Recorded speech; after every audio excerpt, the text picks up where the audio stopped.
हमारी संस्कृति, हमारे संस्कार सदा रहें हमारे साथ। सब्सक्राइब करें तिलक।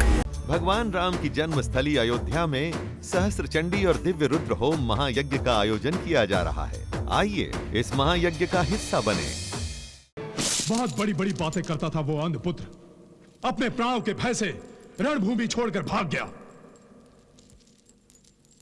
कायर का पुत्र कायर ही निकला, कुरुकुल के निस्सहाय और निष्पाप स्त्रियों को भी छोड़कर चला गया। अब तो दुर्योधन के नाम से भी घृणा हो गई है। मैं पापी हूं गांधारी, मैं पापी हूं।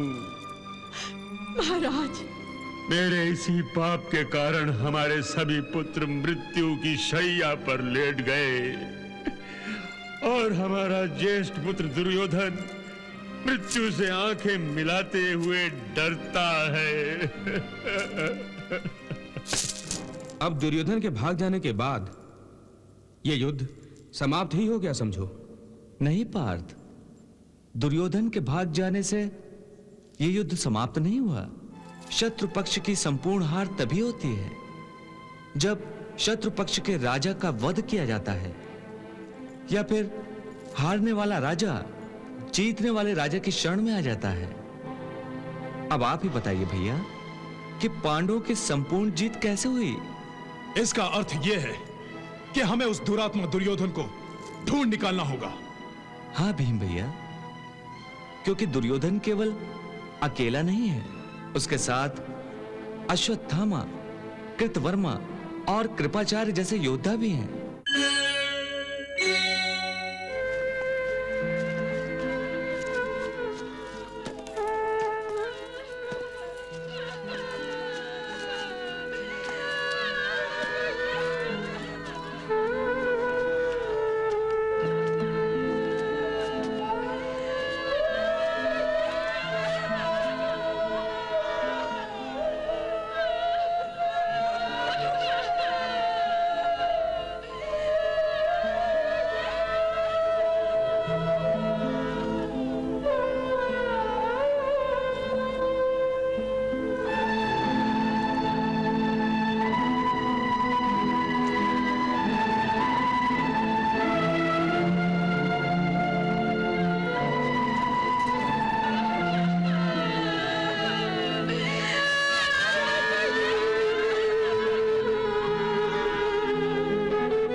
युयुत्सु, आज्ञा महाराज।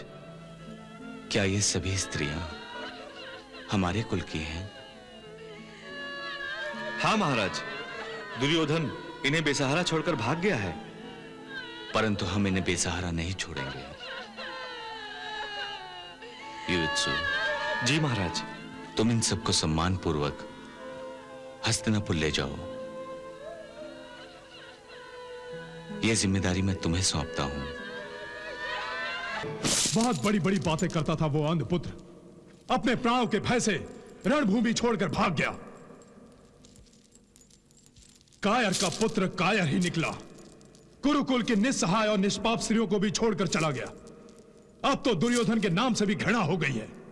मैं पापी हूं गांधारी, मैं पापी हूं।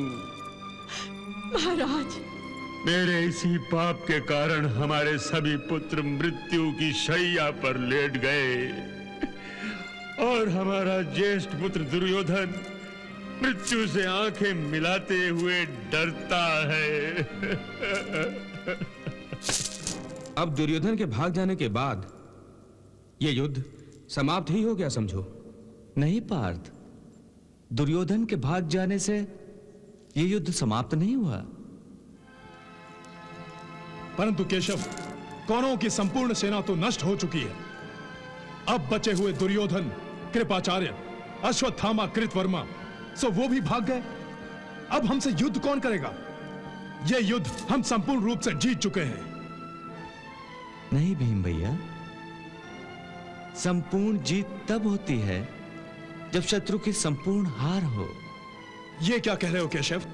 ठीक ही कह रहा हूं। शत्रु पक्ष की संपूर्ण हार तभी होती है जब शत्रु पक्ष के राजा का वध किया जाता है, या फिर हारने वाला राजा जीतने वाले राजा की शरण में आ जाता है। अब आप ही बताइए भैया कि पांडवों की संपूर्ण जीत कैसे हुई? इसका अर्थ यह है कि हमें उस दुरात्मा दुर्योधन को ढूंढ निकालना होगा। हां भीम भैया, क्योंकि दुर्योधन केवल अकेला नहीं है, उसके साथ अश्वत्थामा, कृतवर्मा और कृपाचार्य जैसे योद्धा भी हैं जो इस युद्ध का पासा पलटने की क्षमता रखते हैं। इसलिए दुर्योधन को हमें शीघ्र ही ढूंढ निकालना चाहिए। वो आकाश या पाताल जहां भी छुपा होगा, हम उसे ढूंढ निकालेंगे। अगर अश्वत्थामा, कृपाचार्य और कृतवर्मा ये दुर्योधन के साथ नहीं होंगे तो दुर्योधन कहां छुपा है ये उन्हें अवश्य पता होगा। इसलिए इन तीनों में हमें कोई भी मिल जाए तो दुर्योधन का हमें पता चल जाएगा।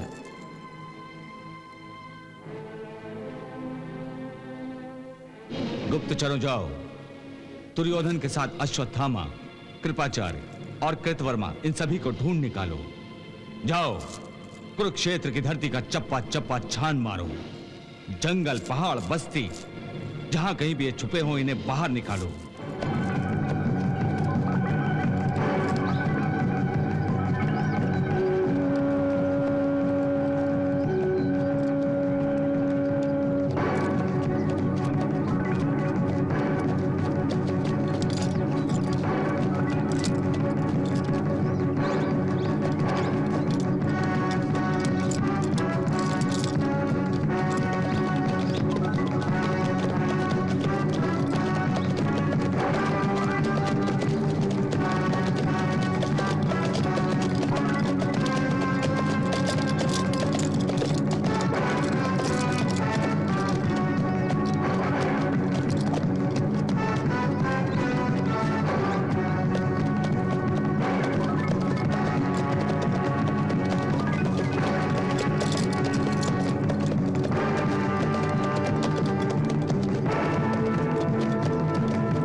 हमें आशंका थी वही हुआ।